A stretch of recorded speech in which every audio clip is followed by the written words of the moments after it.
안녕하세요. 강경민 목사입니다. 한국에서 목회하는 목사님들에게 우스갯소리가 있습니다. 새벽 기도만 없으면 목사할 만하다. 목사가 어떻게 기도 없이 목회를 감당할 수 있겠어요?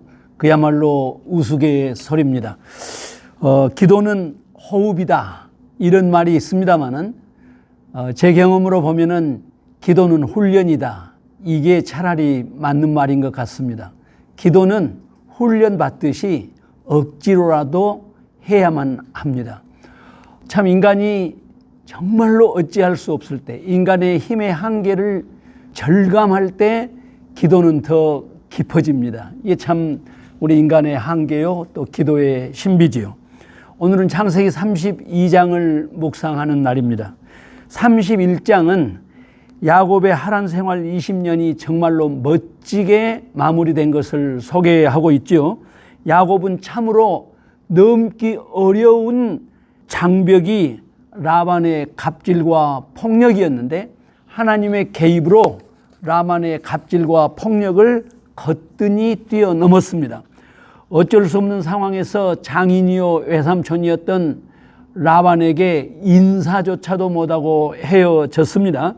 도망가는 야곱과 추격하는 라반이 길르앗에서 만나가지고 생사를 가름하는 그런 단판이 벌어질 뻔했었는데 하나님의 개입으로 오히려 감동적인 그런 작별을 하게 되지요. 금이 환향의 길이 열린 겁니다. 성경은 야곱이 금이 환향하는 그 길목에서 하나님의 사자들을 만났다, 이렇게 증언하지요. 야곱도 그 신비한 현상을 보고 하나님의 군대다, 이렇게 이야기를 했습니다. 하나님의 군대가 야곱을 호위하지 않으면 안 되는 그런 상황이 기다리고 있다, 이런 사인이라고 봐야 하는데 야곱도 그런 영적인 민감성을 가지지는 못했습니다. 그런데 형 에서가 살고 있는 세일 땅 에돔 들에 들어서면서 어쩌면 갑자기 야곱에게 엄청난 불안이 다가왔습니다. 야곱의 하란 생활 20년은 낮에는 더위와 싸웠고 밤에는 추위를 무릅쓰고 눈 붙일 겨를도 없이 지냈던 그런 바쁜 삶이었잖아요. 고향집에 부모들을 그리워할 그런 여유가 없었다, 이렇게 말하는 게 옳을 것입니다. 그런데 사실은 20년 전 형과 어떻게 헤어졌습니까? 에서의 마음에 살기가 등등했었죠.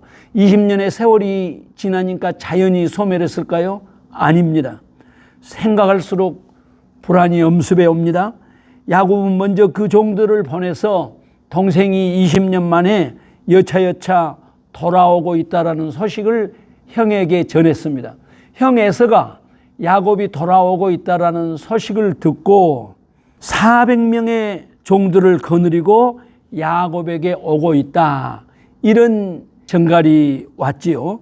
야곱은 형 에서의 속마음을 알 길이 없습니다.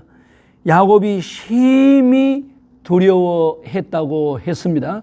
그래서 몇 가지 대책을 세웠지요. 첫째는 가족들과 종들과 가축들을 두 떼로 나누었습니다. 사실은 이때 야곱의 그 가축대가 참 어마어마한 규모였죠. 이 엄청난 가축대와 가족 그리고 종들을 두 떼로 나누어서 최악의 사태가 발생하면 한 떼라도 살리자, 이런 생각을 했던 것 같아요.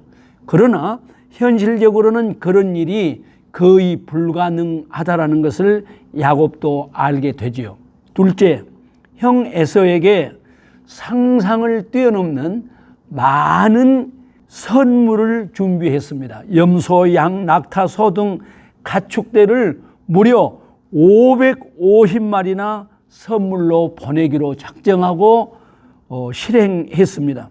형 에서의 마음을 조금이라도 누그러뜨리기 위함이었습니다. 형을 만나기 위해서 선물을 준비한 야곱의 태도는 그야말로 동서고금을 막론하고 인간에게 공유되는 그런 상식 아니겠습니까? 결코 비겁하거나 약삭빠른 행위라고 말할 수 없습니다. 20년 전이지요. 김대중 대통령과 김정일 위원장이 한국 전쟁 이후 50년 만에 처음으로 정상회담을 하게 됐지 않아요? 이 회담을 성사시키기 위해서 남한에서 북한에 선물을 보냈습니다. 그 역사적인 통치 행위를 어떤 사람들은 국내법 위반이다, 이런 명분으로 엄청난 비난을 퍼부었습니다. 여러분, 이게 말이 되는 이야기인가요? 그런데 신학자들이나 목회자들 중에서도 20년 만에 만나는 형 에서의 분노를 조금이라도 풀기 위해서 선물을 준비했던 이 야곱의 태도를 비난하는 사람들이 없잖아 있습니다. 신학적인 프레임에 갇히면 그렇게 엉터리 같은 이야기를 확신을 가지고 하게 되더라고요. 세 번째 야곱의 준비는 기도였습니다. 기도하는 야곱.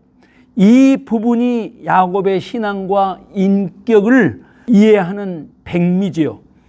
32장에는 야곱의 그 간절하고 진실한 기도가 두 번이 소개됩니다. 첫 번째 기도는 32장 9절 12절이고 두 번째 기도는 32장 24절에서 마지막까지입니다. 두 번째 기도는 야곱의 입장에서 보면 분명히 기도였는데 아주 신비롭고 초월적인 그런 체험이었죠. 야곱이 귀향하던 길에서 야복강을 건너기 전에 드렸던 기도를 말할 때 대부분의 사람들은 이 두 번째 기도, 천사와 씨름했던 그 신비한 체험에 관해서만 이야기를 합니다마는 사실은 야곱이 드렸던 그 이전에 드렸던 1차 기도가 매우 중요합니다. 그 기도 내용을 볼까요?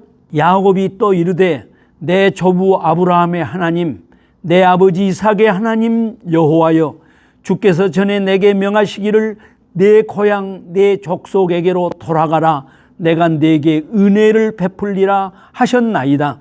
나는 주께서 주의 종에게 베푸신 모든 은총과 모든 진실하심을 조금도 감당할 수 없사오나 내가 내 지팡이만 가지고 이 요단을 건넜더니 지금은 두 때나 이루었나이다. 내가 주께 간구하오니 내 형의 손에서 에서의 손에서 나를 건져내시옵소서. 내가 그를 두려워하면 그가 와서 나와 내 처자들을 칠까 겁이 나기 때문이니이다.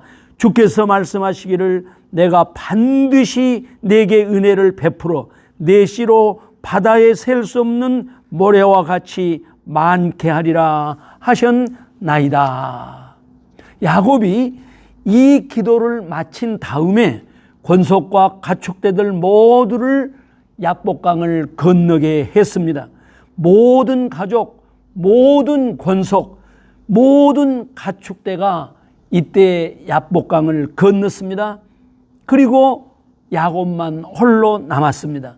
그러니까 야곱은 지금 소개드린 그 1차 기도를 마친 다음에 이미 결단을 내린 거죠. 하나님을 의지하고 형 에서를 만나는 길밖에 없다. 그래서 이 야복강가에 야곱의 1차 기도가 매우 중요한 기도인 것입니다. 결단하는 기도였죠. 기도의 내용을 다시 정돈하면 첫째, 하란 생활 20년의 모든 결과는 하나님의 은혜였습니다. 나는 도무지 그 은혜를 감당할 수 없습니다. 이렇게 고백하지요. 둘째, 내가 돌아온 것은 하나님께서 내 고향으로 돌아가라고 명하셨기 때문에 그 명령을 순종함으로 돌아오고 있습니다. 이렇게 진술하지요. 셋째, 하나님께서 베델에서 나에게 말씀하시기를 내가 반드시 내게 은혜를 베풀어 내 씨로 바다에 셀 수 없는 모래와 같이 많게 하셨나이다 라고 이렇게 언약을 붙들고 기도하지 않습니까? 그럼에도 불구하고 제가 형 에서에게 심히 감당하기 어려운 그런 두려움을 느끼고 있습니다. 이렇게 야곱은 진실하게 그리고 간절하게 또 한편으로는 하나님의 언약을 붙잡고 기도했습니다. 이 야곱의 기도야말로 오늘날까지 우리 모두에게 기도의 모범이 되고 있지 않습니까? 그런데도 하나님의 특별한 사인이 없습니다. 답답할 수밖에 없지요. 그래서 야곱은 권속들을 다 건너게 한 다음 홀로 남았습니다. 하나님께 더욱 간절하게 기도하기 위함이었지요. 야곱은 그곳에서 아주 신비한 체험을 합니다. 어떤 사람과 씨름을 하게 되지요. 천사인지 하나님인지 알 수 없었습니다. 한 가지 분명한 것은 이분이 나를 축복하지 않으면 나는 여기서 살아날 수 없다라는 그런 비장함으로 씨름을 했습니다. 죽게 아니면 까무라치기로 기도를 한 거지요. 씨름하다가 실제적으로 환도뼈가 부러졌지 않습니까? 야곱이 그 신비한 존재를 놓아주지 않으니까 그가 야곱의 환도뼈를 친 것입니다. 그야말로 결사적인 기도였습니다. 그가 날이 셀 무렵 드디어 야곱을 축복합니다. 축복의 사인으로 새 이름을 주지요. 내 이름을 다시는 야곱이라 부를 것이 아니요 이스라엘이라 부를 것이니 이는 내가 하나님과 및 사람들과 겨루어 이겼음이니라. 예, 이 새 이름 이스라엘의 의미는 분명합니다.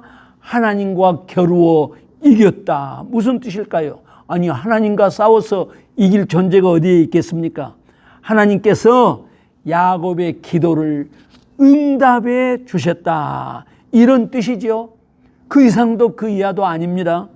야곱은 자신의 새 이름 이스라엘을 상기할 때마다 야복 나루터에서 밤새 기도했던 그 기억, 날이 셀 때 자신을 축복했던 그분의 은총을 기억하지 않을 수 없을 것입니다.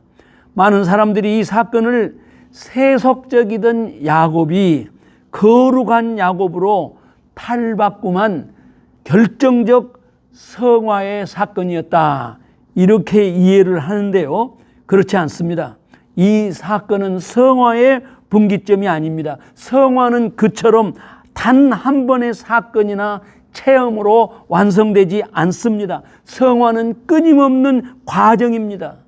앞으로 보겠습니다만 야곱의 성화는 야복강 이후에도 계속되었습니다. 그런가 하면 야곱 이후에 혹 야곱의 후손들이나 이스라엘 역사를 기록한 사람들도 야곱이라는 이름을 결코 버리지 않습니다. 창조주 하나님, 구원의 하나님, 그 하나님은 야복각 이전이나 야복각 이후나 여전히 아브라함의 하나님, 이삭의 하나님, 야곱의 하나님으로 호칭이 되었습니다. 야곱은 결단코 사기꾼 야곱, 세속적인 야곱의 대명사가 아닙니다. 야복강가에서 야곱은 이름이 바뀐 것이 아니라 새 이름을 하나 더 얻은 것입니다. 그 이후에도 성경은 이스라엘이라는 이름과 야곱이라는 두 이름을 아무런 거리낌 없이 교차적으로 사용하고 있습니다. 야복나루에서 얻은 그 위대한 이름 이스라엘의 의미는 단순 명료합니다. 그는 기도의 사람이라는 뜻입니다. 야곱 이후에도 이 땅에는 허다한 이스라엘이 많이 있었습니다. 이스라엘 기도의 사람인 것을 하나님께서 인정해 주신 새 이름입니다. 날이 새자 야곱은 자신이 붙잡고 씨름했던 그분이 하나님이신 것을 깨닫고 심히 두려워했습니다. 그 두려움은 에서를 두려워한 것하고는 전혀 다르지요.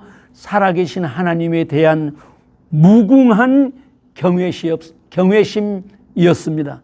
야곱은 그곳 이름을 분이엘이라고 일렀지요. 내가 하나님을 배웠으나 죽지 않았다라는 뜻입니다. 무한한 사랑을 받은 자의 무한한 경외심이었습니다. 그 분이엘을 떠나는 야곱은 절뚝거렸습니다. 이제 자기 능력으로는 어떤 경우에도 에서와 대항할 수 없었습니다.